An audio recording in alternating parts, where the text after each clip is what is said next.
If you are looking to work with wire at all in electronics, I really recommend getting an automatic stripper and cutter right here. So this particular one with Capri there, it says that it can cut up to 12 gauge wire, just like that. That's all you gotta do. Insert it in there, squeeze, and it will cut it. And then it says that it will strip from 24 gauge to 10 gauge. And that's really simple. You just stick it to the tongue there. This is adjustable here. And if you want to make it shorter, you can just hold it shy of that. But in any case, you can go to the tongue and you get that much right there removed. And it's that easy. Right there, there's some teeth there. You just slide it right in there.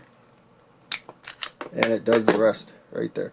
So in any case, I really recommend wire cutters and strippers.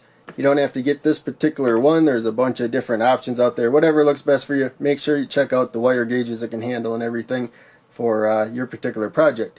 In any case, that's it for this video. Keeping it short. Hope you enjoy. Make sure you check out one of the other videos I'm posting on the screen. Click like, subscribe, the bell, all that. Donate to Patreon if you can.